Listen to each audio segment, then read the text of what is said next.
perangkap lalat. Nah. Gitu ya. Perangkap lalat ya.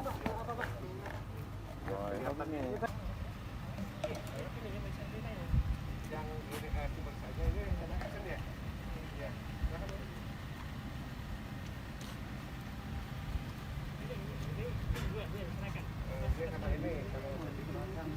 Terus coba ada ini nggak? Ada makanannya Pak? Ada makan nggak? Ada yang bau-bau Pak. Bau di sana ada kantin, ada bau udang misalnya Pak. Ada udang di balik ini. Ini sebenarnya ada udang di balik. Pak. Coba aja nggak apa-apa. Iya taruh aja. Kalau ini alamiah, kalau ini kimiawi untuk menarik. Ini dia double, jadi di samping menarik juga mematikan. Iya. Jadi ini penjebakan. Jadi satu tuh nempelnya di luar. Sudah. Nah, Oh iya, senang susu kental manis ya. itu satu lagi Pak. Di menarik sini dan nggak ada tantangan, ya sini dulu dia. Nanti di sini Apa kita bisa pindah ke udang. kita kandang. Atau kalau ada aroma-aroma yang lebih merangsang dia Pak, lebih enak taruh di situ. Iya, di kandangnya itu faktor kebiasaan juga ya. Ya. Yang bisa makan ini ya. Ada manusia aja. Padahal secara logika dekat ya jaraknya. Itu di bawah itu di atas sedikit aja. Susu kan perbedaan dengan Ini nanti kita tipis-tipis aja. Bu, kira-kira apa yang terjadi di sini begitulah, tolong dijelaskan. Sepertinya ada apa ya, masalah bukan wabah ya, masalah soal lalat di sekitar rumah sakit ini. Ya, pertama kan kita mendapat berita dari Bapak Kepala Bapenkes ini bahwa di sini ada masalah kepadatan lalat yang tinggi. Nah, kebetulan di sini kan ada pelatihan entomolog ahli yang membidangi tentang vektor, yang salah satunya adalah lalat. Jadi kami kesini atas kepedulian kita sebagai instansi pusat untuk melihat dan membantu apa yang terjadi di sini. Jadi kami datang ke sini untuk pengamatan. Setelah kami amati, kami akan melakukan penyelidikan. Yang itu adalah tugas dari entomolog. Setelah melakukan penyelidikan, kita melakukan pemberantasan. Pemberantasan tidak hanya asal memberantas. Kita harus tahu dulu sifat dari lalat tersebut, jenis lalat tersebut, dan di mana breeding place-nya, ya, kehidupannya. Terus dari mana sumbernya, dari mana asal dari sampah tersebut. Jadi setelah kita lakukan penyelidikan, ternyata ada tempat-tempat yang menimbulkan atau menjadikan sumber lalat itu datang. Ya, contohnya tempat sampah, kemudian ada ceceran makanan yang cucian piring, itu adalah salah satu sumbernya. Nah, setelah kita tahu, kemudian kita berantas. Kita berantas sesuai dengan jenis lalatnya, baru kita pengendalian, atau secara keseluruhan. Gitu.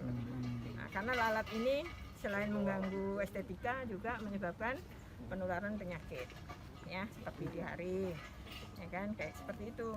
Banyak lagi penyakit yang ditimbulkan oleh lalat, tipes pun bisa dari lalat. Karena sifat lalat itu adalah membawa kotoran yang dipindahkan ke makanan kita. Karena sifat lalat itu adalah dia menggesek-gesekkan tangan dan kakinya, kotoran yang turun itu akan di makanan tersebut dan kita makan, akhirnya kita diare. Diare itu kejadian kalau kita kondisi kurang fit, ya kan. Walaupun fit pun juga nggak mungkin kita harus menerima lalat itu, menerima bahwa itu hal yang normal, tidak. Gitu. Jadi ini adalah teman-teman dari entomolog ahli yang dilatih di Bapelkes. Ini sebagai TKL-nya, bagaimana mereka setelah mendapat materi diimplementasikan ke sini. Gitu. Nah, nanti ini teman-teman sudah mulai menyiapkan alat-alatnya dan juga ini kimianya untuk melakukan pemberantasan nanti. Ya. Kami terima kasih kepada Bapak Asep sebagai tempat untuk melatih para entomolog, dan juga kepada Pak Budi sebagai kepala kantor BTKL yang ikut membantu kami dalam TTG. Nah, nanti kita akan memberikan atau membantu dari pihak RSKI membuat TTG. Gunanya apa? Jadi tidak perlu pakai pemberantasan terus. Nah, TTG itu macam-macam, seperti alat yang di belakang itu bantuan, itu TTG. Ya, itu jadi tidak, karena apa, dengan menggunakan insektisida yang sama itu akan terjadi resistensi, itu yang kita cegah, resistensi. Dan yang kedua, kita jangan terlalu mengandalkan insektisida, tapi dari diri sendiri tahu bagaimana mengelola sampah tersebut supaya tidak menjadi tempat untuk perindukan dari lalat, karena lalat itu kan sumber pembawa penyakit. Jadi di sini kita tidak bisa kerja sendiri. Seseorang menjadi seorang entomolog yang dia tugasnya dan kewenangannya untuk melakukan pengendalian itu juga membutuhkan dari tempat pelatihan, membutuhkan laboratorium juga betul lingkungan, membutuhkan kami seorang entomolog, membutuhkan untuk lintas sektor. Nah, jadi harus bersinergi bersama dalam melakukan sesuatu kegiatan supaya dapat goalnya. Untuk alat ada berapa banyak, Bu? Ya. Untuk alat? Alat ada, itu namanya fly grill. Ini pengendaliannya, pemberantasannya ya spray can.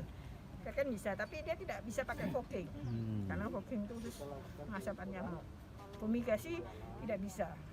Karena fumigasi itu kan untuk yang lebih tinggi lagi seperti tikus. Gitu.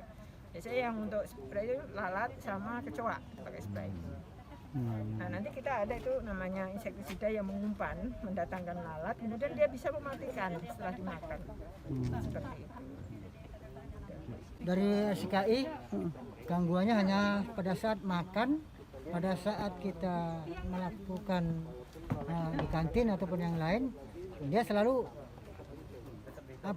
ada di lingkungan tempat makan itu, makanya terganggu bagi kita untuk mengantisipasi mau makan terganggu, jadi makan tidak nyaman. Maka seperti itu sudah kita sampaikan kepada Pak Asep untuk menanggulangi lalat. Untuk sementara sudah kita tanggulangi, untuk pemasangan kawat nyamuk sudah kita lakukan, dan untuk pembersihan lantai sudah kita lakukan. Tinggal untuk karena dengan ada bantuan dari Bapelkes untuk melaksanakan pembantuan seperti ini, hanya kita terima dengan bantuan ini dan akan diaplikasikan dengan semprotan untuk menerima supaya mematikan lalat tersebut. Lalat ini sampai ke ruang pasien nggak sih, Pak? Oh tidak, ini hanya sekitar lingkungan makan, karena tempat pasien itu dia sudah safety karena makannya dibungkus dengan aluminium foil langsung dibawa ke sana. Jadi setelah dimakan langsung diambil oleh petugas kita CS, langsung dibuang langsung di tempat pembakaran dan isi generator. Jadi hanya sekitar ruang makan dengan sebelah sini aja. Serbu lalat.